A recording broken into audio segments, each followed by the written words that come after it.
Hello, and thank you for joining us today. My name is Kate, and I work in the marketing team at Aptem. Before I introduce you and pass over to Sean, I wanted to draw your attention to a couple of housekeeping items. First of all, we will be recording this session, and everyone who has registered will receive a copy by email in the coming days. Please feel free to share this with your colleagues. You're muted throughout the webinar, so if you do need assistance, please use the chat function in the right-hand panel. You can also ask questions in the questions section of that panel, and we will get to as many of these as we can at the end of the webinar. This webinar is the first in a three-part series designed exclusively for the apprenticeship sector. We felt there was a gap between understanding AI and language technology generally and its relevance and applicability to our sector. It's my absolute pleasure to introduce you to Sean Williams. Sean is the founder and CEO of AutogenAI, who you've probably seen a number of times in mainstream press over the past few weeks. AutogenAI is revolutionising the bid writing process using large language models, generating substantial savings for businesses and governments.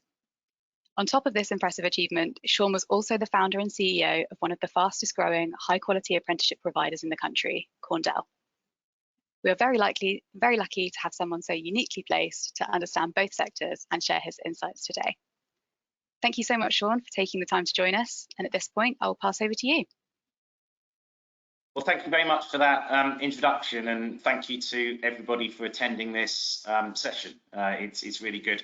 I can very easily talk for an hour, but I'm sure nobody wants that. So what I'm hoping to do is answer questions as we go along. So please do type them into the chat box, and I'll try and get to them.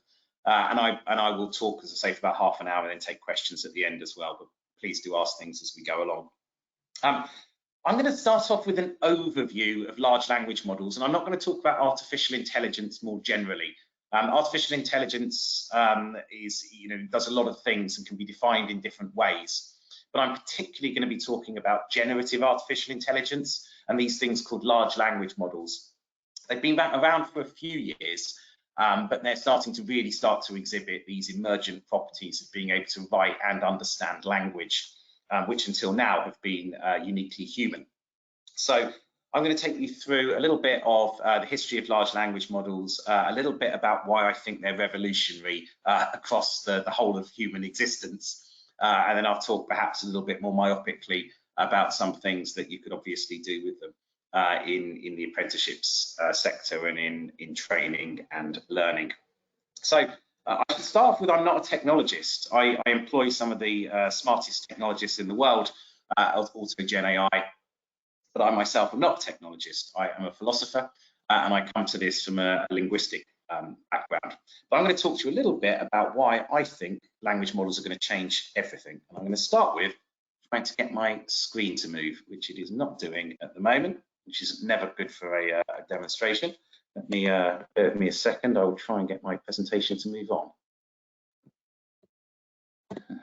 No, there we go. Perfect. So hopefully that has now moved on, and you can see innovation is about speeding things up.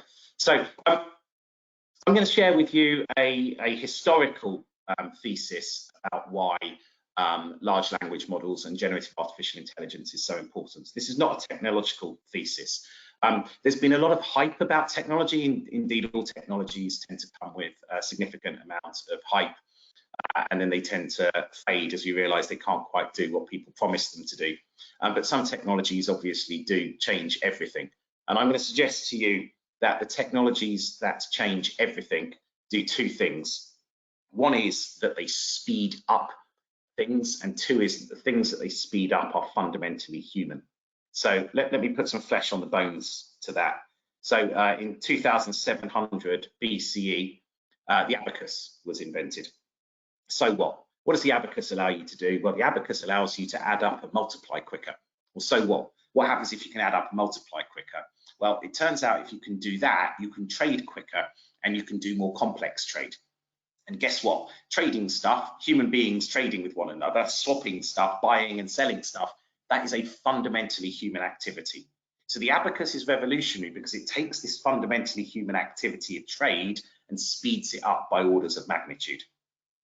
If we fast forward, a few centuries to the printing press, 1440, what does the printing press do? Well, the printing press speeds up the sharing of ideas. And it turns out that sharing ideas is a fundamentally human activity. That ability to create, to persuade, to argue, all of those things that the printing press allows you to do orders of magnitude faster. So it's not the technology that's interesting, it's the human activity that it allows to make more rapid. And of course, that leads to literacy rates hugely increasing, the development of new ideas and scientific discoveries completely catalyzed. One of which of those scientific discoveries is the steam engine. Well, what does the steam engine speed up? Well, it speeds up locomotion, it speeds up getting you places, but more importantly, it speeds up manufacturing things, it speeds up making things. And guess what? Making things is a fundamentally human activity. Similarly, if we talk about electricity, similarly if we talk about radioactivity, which literally speeds up the conversion of matter to energy, and then in our lifetimes, the internet. So what does the internet do? Well, it speeds up, again, not too dissimilar to the printing press, it speeds up the sharing of knowledge and ideas. So revolutionary technologies are not revolutionary because they're technologically interesting. They're revolutionary because they take something which was fundamentally human, that humans were already doing, and they speed it up and they make it more efficient and they put it in the hands of more people. So if we fast forward to large language models, and I'm going to talk about why 2017 was the start of large language models, but why they didn't really get their emergent properties until now.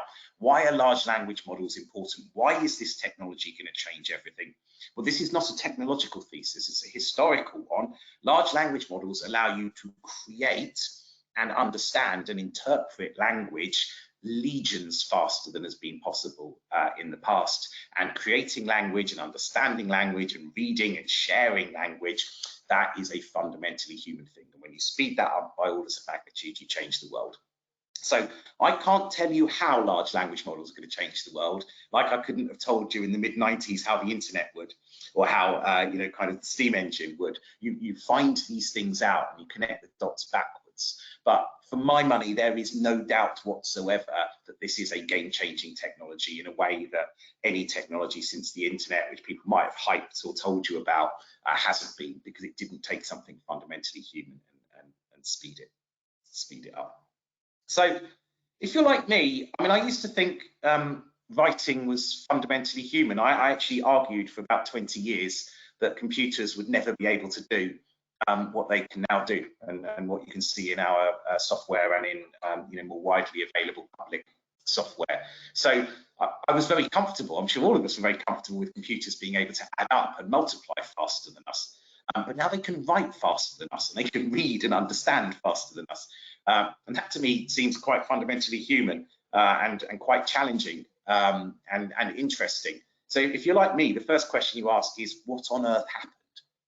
What happened? We went from computers being able to write nothing, I mean, it was just dribble the stuff they could come out with, to now being able to write compelling, coherent, argued text. Well, three things happened. So the first was, and I'm going to use metaphors for most of this. So the first thing that happened was they got bigger brains. So these big neural networks, these big silicon, you think of them as the computer's brains, the brain got bigger. So this is a graph showing the advance in brain size, essentially the number of parameters that the neural nets have between 2018 and 2022. And I should point out the Y scale is a logarithmic scale. So I always say to my machine scientists, please don't use logarithmic scales. They confuse normal people.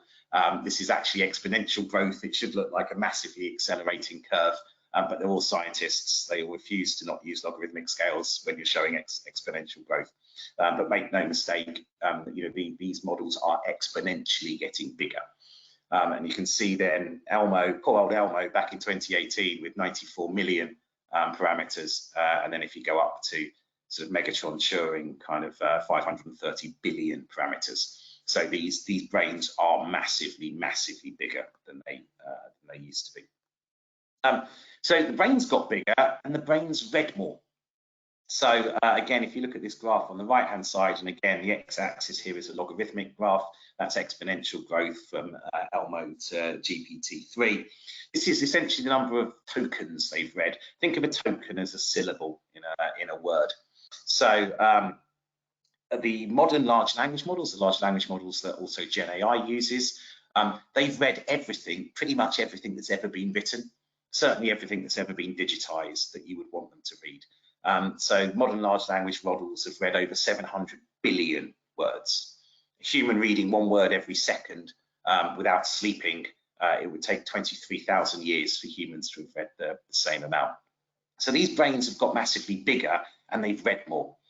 Indeed, now they've read everything there is to read. There's simply nothing else to read. They've read everything there is. And then critically, there was a new idea in the way the brain was built, so the architecture of the neural network. And this was in a 2017 paper, and primarily from a group of Google engineers, you can see here. And this paper was called "Attention is All You Need." And the idea of this is quite a simple one linguistically, which is really important for the maths then of how these big artificial intelligence brains work. So in normal regression models, when you're trying to predict the next thing in a sequence, the most important data is the immediately preceding things in that sequence. So if I want to say, you know, kind of if it rains 1 millimeter, I sell 1 umbrella, and if it rains 2 millimeters, I sell 2 umbrellas. How many umbrellas will I sell if it rains 10 millimeters? We can draw the linear regression of that, and the most important things in that linear regression are the data points closest to the new points that you want to predict. That simply isn't the case in language. So if you take a sentence like the King of England was walking around the park and they tripped over a pond and they scratched their knee, the most important part of that sentence is actually right at the beginning, right? It's the King of England. You need to realize who the sentence is about. So language is quite interesting, particularly when you want to predict next words, which is what large language models are doing, in that the most important bits to work out what the next words should be often aren't the closest to the place you're trying to come from. And it turns out that you want to give attention to the bit of the sentences that's the most important, and it turns out that you can use another neural network on top of a neural network to do that. So that's all sort of, you know, sort of a reasonably high-level view of how this new idea worked. But that one idea transformed these computers from being able to not write and not understand to being able to write and understand in many cases better English than humans can. So. What does all of that mean? Kind of so computers couldn't write and they couldn't read, and now they can read and they can write. Well, what does that mean for training and learning? Well, I'm going to suggest to you that means that is going to fundamentally transform our world, and it's going to fundamentally transform our world in ways that we can't always guess, but will become apparent. But let me just pick some really obvious use cases, and I hope it's no surprise to anyone that I haven't actually written these use cases. I got AutogenAI software to do it.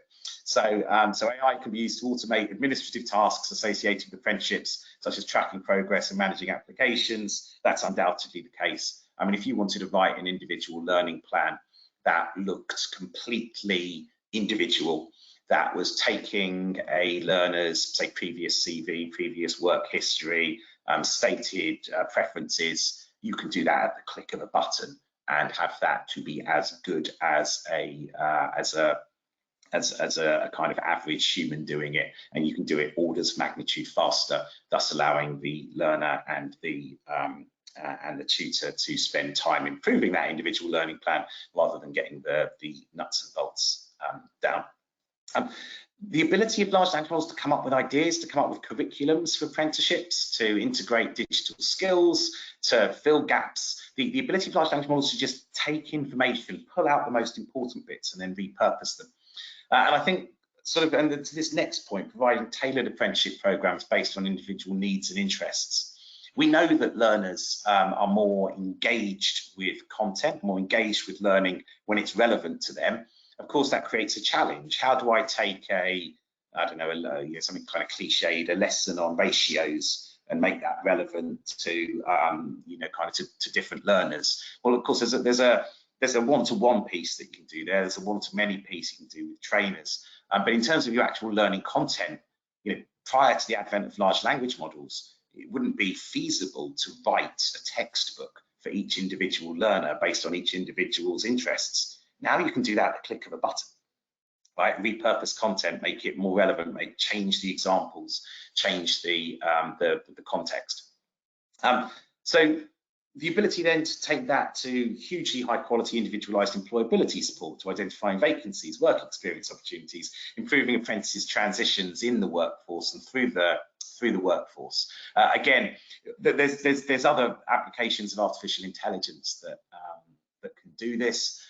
There's, for example, analysis of big data and trends and segmentation. But again, I'm just going to focus particularly on generative artificial intelligence and large language models. That ability to pull through both from spoken English and from written English, sorry, I say English, it can be any language, right? Any language which is present on the internet, and be able to then use that information to match to semantically similar jobs or to job adverts. Again, the speed at which you can do that and the capability to do that well rather than badly using more sort of cave person natural language processing techniques is huge. Monitoring performance and providing personalized feedback. The modern large language models are remarkable at marking work. If you give them if you give our software a set of scoring criteria, it can take an answer and mark it according to the scoring criteria. It can also then tell you what you could do to improve it to score higher. So again, that level of artificial, I would have told you 5 years ago that I thought it was impossible that a computer would ever be able to do that. And now I've got it in our software, and it works better than 90% of humans. It is really quite extraordinary. If you haven't seen what large language models are capable of now, it is genuinely, shockingly breathtaking. And then we've spoken about personalising and enhancing learner experiences to make training more engaging and effective. I spoke to a really interesting startup company yesterday who were doing some interesting stuff on really personalising learning around linguistic styles, around voices, and again, we're just at the tip of the iceberg of what can be done on this with this emerging technology. So let me go kind of really basic, because I've spoken quite a lot at sort of quite a high level, and I think it's, you know, for some of this it's just, well, what does that mean in reality? Can you show me what that means? I'm a very practical person, I have to see it. So I'm just going to start, you know, understanding key themes in documents. We in apprenticeships work in regulated training. Regulated training is different to commercial training, right? There are a lot of rules you need to understand, and the rules change all the time. And we actually only really have one customer, and that customer is the Education Skills Funding Agency. You know, learners are supposedly the most important and employers most important, but the people who actually pay apprenticeship training providers, the Education Skills Funding Agency. So understanding their priorities is quite important. So again, this the latest annual report and accounts from ESFA. This is 27,461 words. I'm sure you've all read that 27,461 words, and it's super important. Do you know what? I just said to our software, so this is AutogenAI software, extract ESFA's key strategic priorities. I click a button, it then takes that 27,000 words, and it can say, take out the, and you can see here it's summarized 230 words. It goes down a bit in the software. And you say, okay, so I might have got a junior researcher to do that, or I might have paid somebody to do that. I can now do it at the click of a button, take a really long, complex document and extract themes at the click of a button. For example, we took War and Peace. War and Peace is 500,000 words long, it's 500,000 words. And we click a button to extract, say, leadership lessons from War and Peace. So your ability to comprehend and pull out information and extract information from complex long documents is huge. And again, I would suggest to you that there are a million ways that could be used in training, in employment, in apprenticeships. Answering key questions. So one of the things our software is particularly built for is persuasive business prose.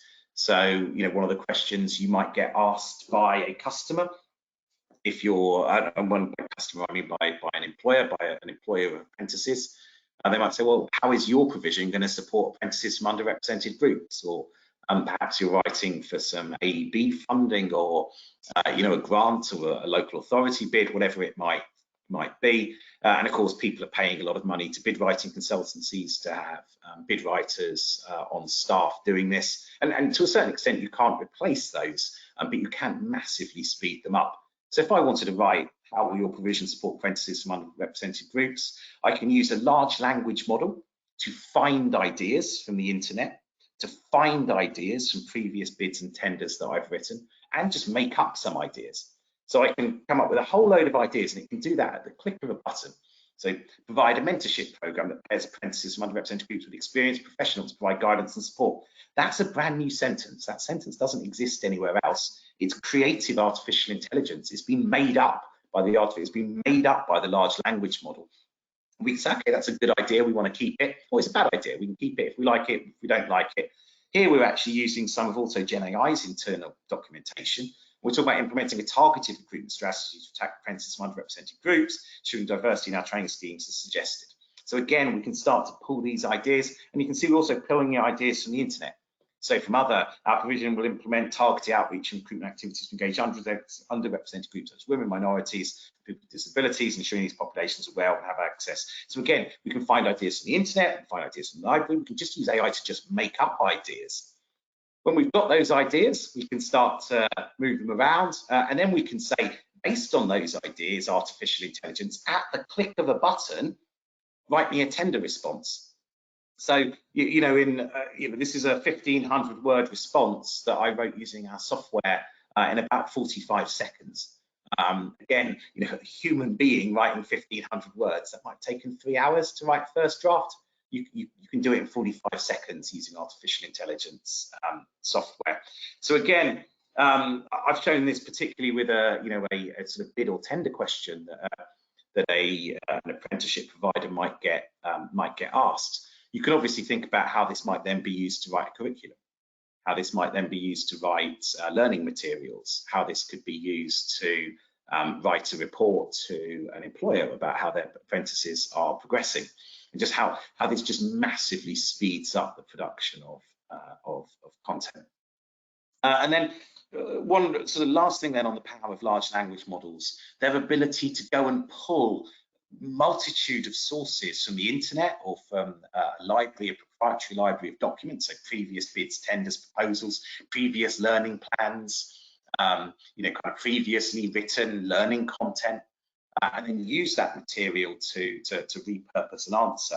So again, what is off-the-job training in UK apprenticeships? So again, just using AutogenAI's research assistant, within 4 seconds, off-the-job training in UK apprenticeships refers to learning activities undertaken outside of apprentices' regular work duties, but within their contracted working hours. It's not part of the day-to-day role. But so you've got this answer, you go, well, okay, but where is that answer coming from? What's the evidence that this large language model has got for this? We know things like ChatGPT just make stuff up.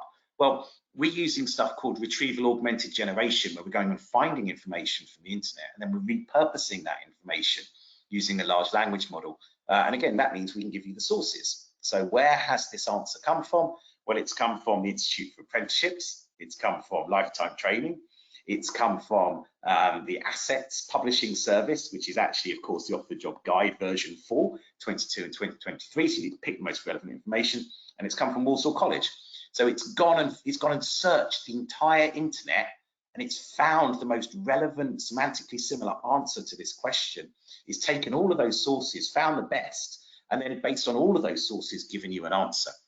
So again, something that you could get a human to do, right? Something that a human could do on this, but this just does it orders of magnitude faster, quicker.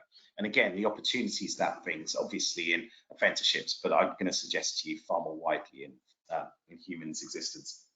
So I'll talk a little bit about AutogenAI's solutions here. Other people are doing similar stuff who are also at the cutting edge of large language model implementation. So people often ask me, what large language models are you using? So we use some of OpenAI's models, GPT-4, we use some of Cohere's models, Anthropic's models. We see large language models a bit like electricity. Electricity is great, producing electricity is great, the intellectual underpinnings of electricity are great, but we're most interested in what we plug into the wall. And it's quite different to build an electric drill to build an electric toothbrush. So both of them are powered by electricity, but they're quite different. And you don't want to use an electric toothbrush to drill a hole, and you don't want to use an electric drill to clean your teeth. So what you build on top of the large language models at the application layer is super important. The programming language for large language models is natural language. You talk to them. So you might have seen on LinkedIn, kind of you see a lot of so-called experts now writing, hey, type this into ChatGPT and you'll get a better result. And they call that prompt engineering. That isn't prompt engineering. We'd call that prompt crafting. Finding a slightly cleverer way to speak to a large language model to get more of a chance of a better result. Prompt engineering is the scientific, rigorous approach of applying experimentation to what prompts and linguistic elements and retrieved information are you putting into a model in order to get the right answers that you want that align with what the user wants. We've done about 10,000 hours of testing on prompt engineering to make sure that when our users use our software, they get the linguistic transformations and they get the results that they wanted, and that those results are accurate, that they're not biased, that they're true, that they reflect kind of best practice, they reflect most modern, up-to-date content. So our language engine is pulling then from a company's own proprietary library, so previous bids, tenders, proposals, previous learning plans, and previous learning content, external repositories, so the internet, but also other data sources that we can go to. And then you've got this creative AI element where you also, for some linguistic tasks, you're very happy to let large language models just make stuff up, because there are areas where you do want fundamental creativity, where facts. So if I'm talking about what I will do to attract apprentices to my program, I can be much more creative than if I'm talking about what I have done in the past. What I have done in the past needs to be enormously factually grounded. What I will do in the future can be more imaginative because I'm talking about something I will do. I just then need to make sure that I can deliver it. So I have rattled through what I think is going to be the most important technology since the internet. I've rattled through it enormously quickly in terms of how it works and what it can do. I've then given some quite hopefully prosaic examples of what it can already do very clearly in the apprenticeships and training space. And now I would love to take kind of any questions or follow-up thoughts. Thanks, Sean. I'm sure you've given everyone a lot to think about there. If you do want to ask Sean a question, you can do this now using the question panel on the right-hand side. In the meantime, I'll quickly introduce you to the next sessions in our series. You can sign up to sessions 2 and 3 in the series to hear how some of the leading apprenticeship providers in our sector are identifying opportunities and overcoming barriers, and also hear from the Aptem team who will be discussing what AI means for the apprenticeship technology that sits at the heart of your business. I'll post the links to register into the chat in a minute, and they'll also be on our LinkedIn page. So first question that's come through, is there a greater risk of content that is too similar to other content by using the same language technology? Yeah, well, we've actually found the opposite. So, so one is, I should say, if you're just using a generalist tool like ChatGPT, yes, and of course you've got the security concerns, you've got the data leakage to all your competitors. But if you're using proprietary language engine like AutogenAI's, it is learning from all of your previous written material. So it's got your annual reports, it's got your website, it's got your previous bids, tenders, proposals, and kind of meeting minutes, kind of this huge body. So it is writing in your tone of voice, it's writing using your facts, your case studies, your evidence. So actually what we find is organizations, because they can get to a first draft so much quicker and then iteratively improve that using the software so much quicker, that that allows organizations to spend more time on the fine tuning and the polishing at the end of the process, and that actually makes submissions more differentiated than they would be otherwise. Brilliant, thank you. Another question. For providers, can see the uses at our end, but how would we manage learner submissions and checking for their use of AI? Yeah, you can't. Large language models are remarkable. You simply cannot tell the difference between what a language model has produced and what humans produced. So in much the same way that we no longer test for mental arithmetic, because we know everyone's using a calculator, and maths exams actually just test for different things nowadays. We are simply not going to use essay writing and basic question answering in the future as a way of evaluating. So I know that's not a short-term answer. In the short term, you're going, but I'm asking a learner to write 250 words on the difference between McGregor's XY theory management. Well, the answer is your learners can do that at the click of a button, and you'll never know. So you can have a policy, you can tell them not to, but you won't be able to. So you need to find different ways of checking understanding. And we will just adapt, like education will adapt. The entire education system is going to be really challenging for the humanities. When I did a lot of humanities A-levels and a humanities degree, and I was assessed by writing essays. That's going to be like asking someone with a calculator to do mental arithmetic in future. So that is just a challenge. But what it will do is push humans up the cognitive hierarchy. We'll be able to write so much better content, so much quicker.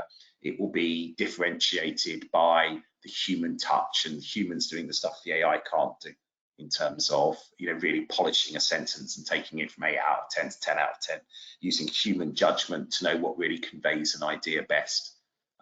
Yeah. Thank you. And another question around human judgment there then. So how do we solve issues around checking for accuracy? Is a human always needed? The best way to check for accuracy is using this much more modern technique. So stuff that ChatGPT and others aren't doing, which is retrieval augmented generation. So a traditional large language model is just making stuff up. The remarkable thing about large language models, pure large language models, is not that they tell the truth, not that they lie, it's that they ever tell the truth. They are a glorified autocomplete. They are randomly picking words to follow preceding words based on its attention mechanism, but they're randomly picking words to proceed to follow the preceding words. So if you just use generative AI, a lot of the time it will be hallucinating and making things up. The right way of doing that, where in fact-based writing, where facts are very, very important, for example, learning content creation or writing kind of a bid about what you have done in the past, for those sorts of linguistic tasks, what you want to do is, as I say, use this technique, retrieval augmented generation.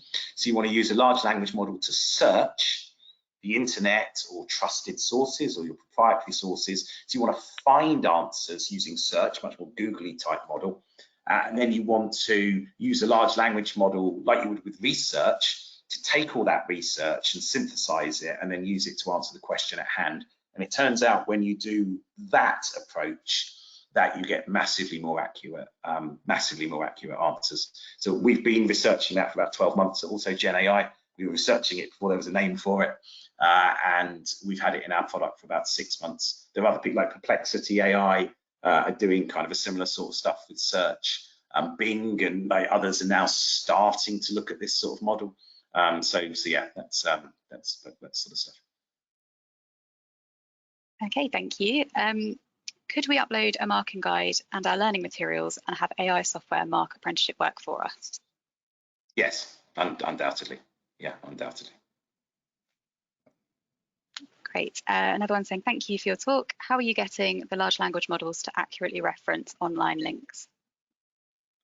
So it's a combination of search and prompt engineering. So at a very simple level, you get the source, you then assign a number to that source, and then when you're regurgitating to get the answer, you're using prompt engineering, you're telling the model to find out where it got that information on and regurgitate the source to you. So it's a combination of smart prompt engineering and search and sophisticated models. We like using GPT-4 for most of this, rather than smaller models.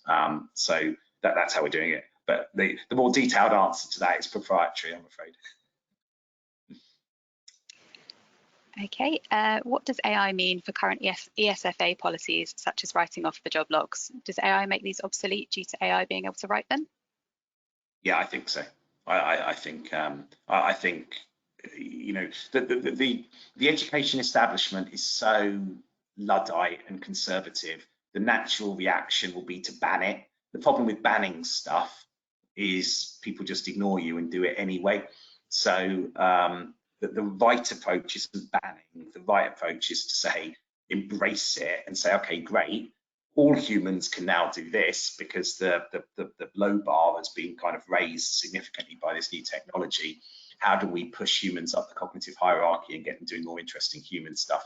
But yeah, off the job logs, I mean, like any of that sort of prose where you're just knocking out something for compliance reasons, which is a bit meh. Yeah, I mean, absolutely. I'd just put it in ChatGPT, and that's what happens if you ask stupid questions, you're going to get stupid answers. So I think the right response to that is to ask more intelligent questions from SFM and others. Okay. How does the AI determine what is best in terms of answering a question, i.e., how does it determine quality? Yeah, so there's two things to this. One is which sources you take as trusted. So what you put in your proprietary library. So you want to put in stuff that is true and good rather than stuff that is untrue and bad. Two is you're just using some of the more traditional techniques that search engines have done, which is something's best if most people click on it and there are more links to it, and some of the stuff where kind of a small company called Google became the biggest company in the world by getting exactly right. And then a lot of it is best in terms of an answer is about finding semantic similarity. So you look at the meaning of the question, and then you look at the meaning of what's written on the website or what's written in your proprietary library, and you find the closest meaning. But then possibly to some of the underlying piece then of your question, Adam, is there's still large language models don't have judgment. Humans have judgment. So to really determine whether a sentence is good, to really determine whether a sentence is true, you've got to have human judgment on that. I mean, I remember talking to our machine learning engineers, and we were talking about what became known as the hallucination problem. But when we first started looking at it 12 months ago, like 9 months before ChatGPT came out, we used to call it the Boris Johnson problem, which is you've got this stuff that sounds superficially plausible, but is actually just completely made up. And so one of my engineers, our head of research and development, said to me, "No problem, Sean, we can solve this. Can you just give me a quick definition of what is truth?" And you go, "Well, I'm not sure I can give you a quick definition of what is truth." Well, that's kind of that's a sort of question humans have been asking for thousands of years and debating. You can do an entire kind of PhD in this. So we came up with a much more simple notion of what is truth, which is something is true if you can show where you got the source from, and a human then decides that source is reliable. So that actually plays to some really deep questions. What is quality? What is truth? And we're forced to solve those more simply than gives a complete answer. But by solving it simply, you get it right 98% of the time. Brilliant, thank you. Another question, as well as ESFA, Ofsted are a key regulator for the sector, but typically tend to be more traditional in their approach and unlikely to understand the use of AI. Taking progress reviews and personalised feedback as examples, what do you see as the key risks for providers to consider in using AI and large language models in this respect? Yeah, I think my experience of kind of bureaucrats and auditors is that they're more interested in evidence than actuality. So I think it'd be very, very, very easy to use a large language model to knock out 1 million items of feedback that looked enormously personalized. But of course, what's actually interesting is, did you actually give personalized feedback, which was actually kind of based on that learner, and did that actually make their learning journey better, and did that actually allow them to learn and succeed and do the things that they wanted to do?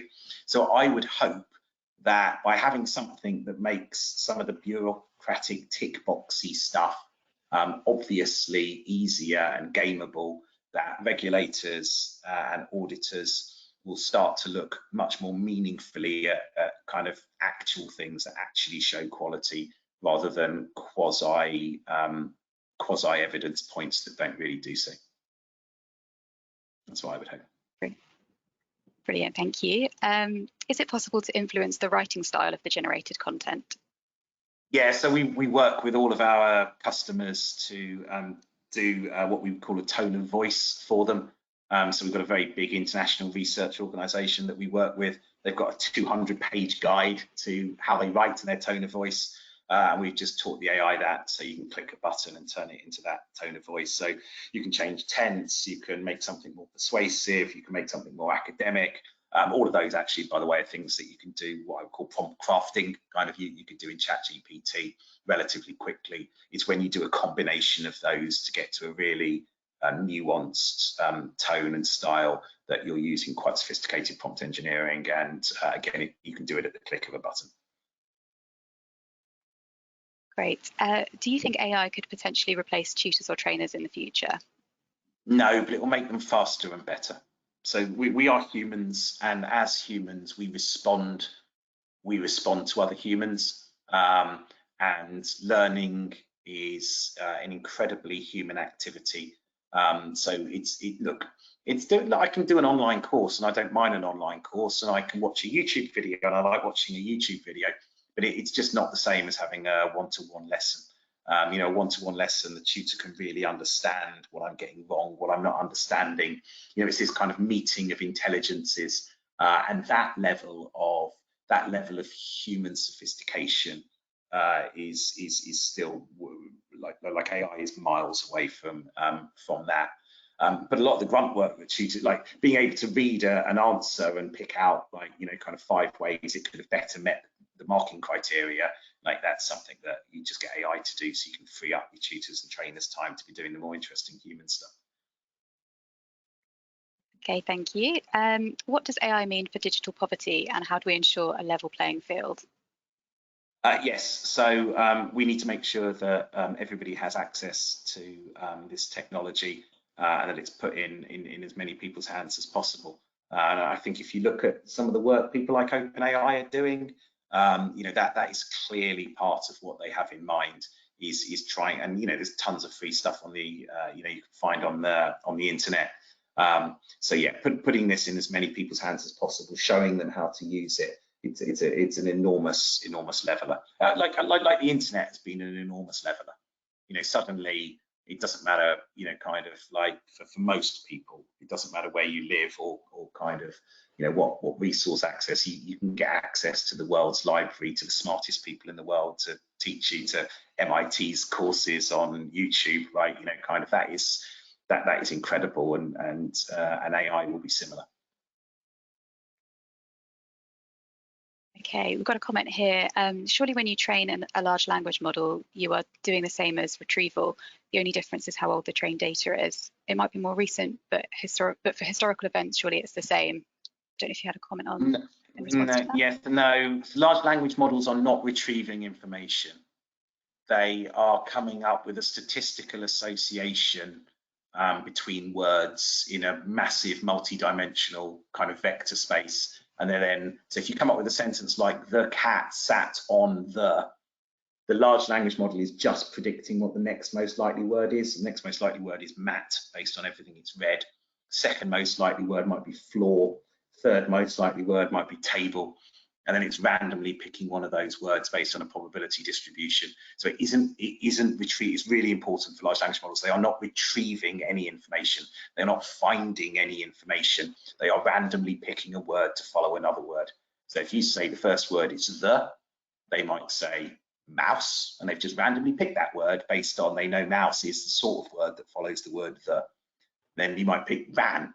You might pick "walked," you might pick "jumped," you might pick, but they are randomly picking words. They are not retrieving information. Whereas a Google search is obviously trying to look for stuff. It's saying, you've typed in the word apprenticeships, let me go and find that word on other websites. But large language models are not doing that. Great. And what happens when all sources eventually become AI generated? Yeah, I don't think that happens. I think, look, I think we'll see a proliferation over the next few years of like low-level, grotty AI content, and I think humans become very sophisticated to this stuff, and the purely generated AI content is not very good. Like you'll notice with our software, it's always augmented intelligence. You've always got a human picking the ideas they like, or reordering those ideas, or saying I want to add a case study, or inserting evidence, or finding a previous like piece of evidence or previous statistic. So like all tools, this tool is not going to just operate on its own. The tool is going to need a human to operate it. So content won't be all just AI generated. I mean, much like we often think of it as like Excel for bid writing. No one makes a financial model without using Excel. And financial modelers and finance directors are massively more productive and are able to make much more sophisticated models because they're using Excel. But the financial models that exist in the world are not created by Excel. They're created by humans using Excel. And that's the way we should think about large language models and generative AI. Brilliant. And then a couple of questions about AutogenAI. So do you offer any consultancy service to help us with how we can integrate AI into our day-to-day practice? Yes.